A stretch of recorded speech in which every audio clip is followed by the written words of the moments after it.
El libro de Levítico. Es el tercer libro de la Biblia y se desarrolla justo después de la liberación de los israelitas de su esclavitud, cuando Dios los llevó al pie del monte Sinaí y los invitó a una relación de pacto. Ahora, ellos rápidamente se habían rebelado y quebrantado ese pacto, y Dios quería que su gloriosa presencia viniera y viviera justo en medio de Israel mediante su tabernáculo. Pero el pecado de Israel ha dañado la relación. Así que al final del libro anterior, Éxodo, Moisés, como representante de Israel, no podía siquiera entrar a la presencia de Dios en la tienda. El libro de Levítico inicia recordándonos este problema fundamental. Dice, el Señor llamó a Moisés desde la tienda. Así que la pregunta es, ¿cómo puede Israel en su condición de pecado y egoísmo ser reconciliado con este Dios santo? De eso se trata este libro, sobre cómo Dios, en su gracia, está proveyendo un camino para que un pueblo pecaminoso y corrupto pueda vivir en su santa presencia. Ahora, detengámonos un momento y exploremos esta importante idea de que Dios es santo. Este concepto es fundamental para entender este libro. La palabra santo significa estar apartado o ser único. Y en la Biblia, Dios está apartado de todas las cosas por su rol único, como creador de todo, como el autor de la vida misma. Así que si Dios es santo, entonces el espacio alrededor de Dios también es santo. Está lleno de su bondad, vida, pureza y justicia. Así que si Israel, injusto y pecaminoso, quiere vivir en la presencia santa de Dios, ellos también deben volverse santos. Su pecado debe ser enfrentado, y por eso tenemos el libro de Levítico. Ahora, el libro tiene un diseño asombrosamente simétrico. Explora las tres maneras principales en que Dios ayuda a Israel para que pueda vivir en su presencia. Las secciones externas son descripciones de rituales que Israel debía practicar en la presencia santa de Dios. Las siguientes secciones internas se enfocan en el rol de los sacerdotes de Israel como mediadores entre Dios e Israel. Y dentro de eso hay dos secciones que se enfocan en la pureza de Israel. Y luego, justo en el centro del libro, hay un ritual clave, el Día de la Expiación, el cual provee unidad a todo el libro. El libro concluye con una breve sección donde Moisés llama a Israel a ser fiel a este pacto. Vamos a profundizar en el contenido del libro. La primera sección explora los 5 tipos principales de sacrificios rituales que Israel debía llevar a cabo. 2 de ellos eran maneras de cómo un israelita podía dar las gracias a Dios al ofrecerle de vuelta un obsequio simbólico de lo que Él le había dado primero. Los otros 3 sacrificios eran diferentes maneras de pedirle perdón a Dios. Así que aquí el israelita ofrecería la sangre de un animal mientras confiesa que su pecado ha aumentado el mal y la muerte en el mundo bueno de Dios. Pero Dios, en lugar de destruir a esta persona, por supuesto que quiere perdonarla. Así que el animal muere simbólicamente en su lugar y hace expiación, lo que significa que cubre su pecado. De manera que a través de estos rituales, los israelitas eran constantemente recordados de la gracia de Dios, pero también de su justicia y de la seriedad de su propia maldad y las consecuencias. El segundo grupo de rituales establecen las 7 fiestas anuales de Israel, y cada una de ellas cuenta una parte diferente de la historia sobre la manera en que Dios los redimió de la esclavitud en Egipto y los llevó a través del desierto hacia la tierra prometida. Y al celebrar estas fiestas de manera regular, Israel recordaría quién era y quién era Dios para ellos. Ahora, la sección sobre los sacerdotes de Israel. Aquí tienes a Aarón y a sus hijos, consagrados para entrar a la presencia de Dios en representación de Israel. Y luego, en esta sección correspondiente, encontramos los requisitos para ser sacerdotes.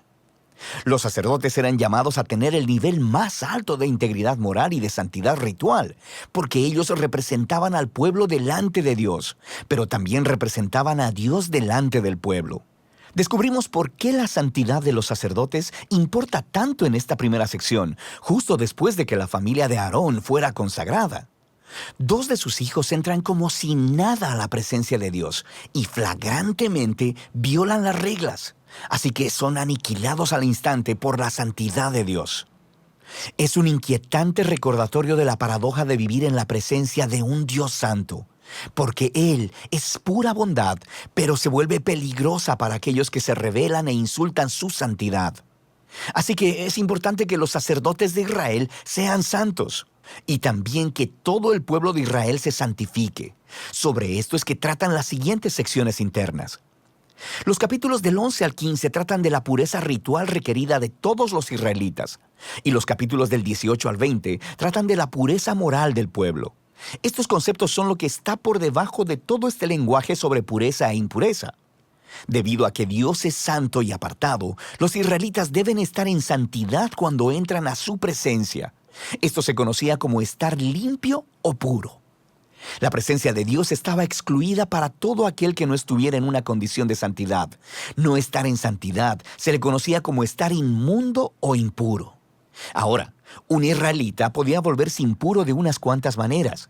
Por ejemplo, al tener contacto con fluidos corporales reproductivos, al tener una enfermedad de la piel, al tocar moho u hongos o al tocar un cadáver. Para los israelitas, todos estos elementos estaban asociados con la mortalidad, con la pérdida de vida, lo que nos lleva al simbolismo central de estas instrucciones. Te vuelves impuro cuando te contaminas al tocar la muerte, por así decirlo. Y la muerte es lo opuesto a la santidad de Dios, porque Dios, en esencia, es vida. Esto es clave. Simplemente ser impuro no era pecaminoso o malo. Tocar esta clase de cosas era algo normal de la vida diaria, y la impureza era un estado temporal. Duraba 1 o 2 semanas y luego se eliminaba. Lo que estaba mal o era pecaminoso era entrar en la presencia de Dios llevando estos símbolos de muerte e impureza sobre mi cuerpo. No hagas eso. Ahora, la última forma de volverte impuro era al comer ciertos animales, y las leyes de comida kosher se encuentran justo aquí en esta sección. Han existido muchas teorías sobre por qué ciertos animales se consideraban impuros y prohibidos, para promover la higiene o para evitar tabús culturales. El texto simplemente no es explícito, pero la idea básica de todos estos capítulos es muy clara.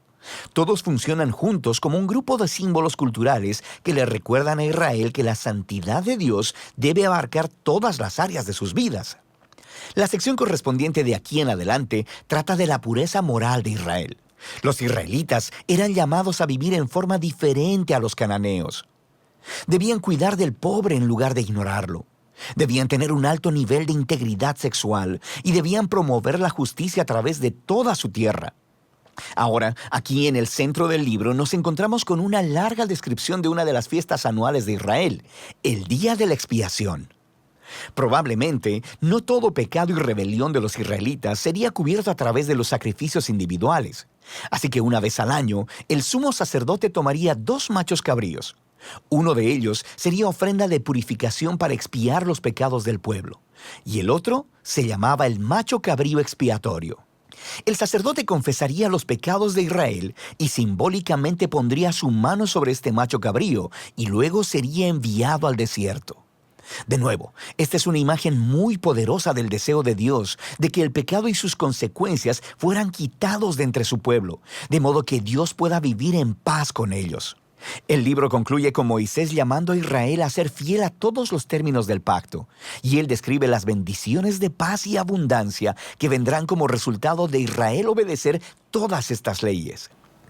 Él también les advierte que si son infieles y deshonran la santidad de Dios, resultará en desastre y eventualmente en exilio de la tierra prometida a Abraham. Ahora, si quieres ver cómo Levítico encaja con la gran narrativa, es útil mirar la primera oración del siguiente libro de la Biblia, Números. Comienza diciendo que Dios le habló a Moisés en la tienda. Así que podemos ver que Moisés ahora es capaz de entrar a la presencia de Dios en nombre de Israel. El libro de Levítico funcionó. Así que a pesar del fracaso de Israel, Dios proveyó una manera para que sus pecados fueran cubiertos, para que Dios pudiera vivir en paz en medio de personas pecadoras. Y de eso se trata el libro de Levítico.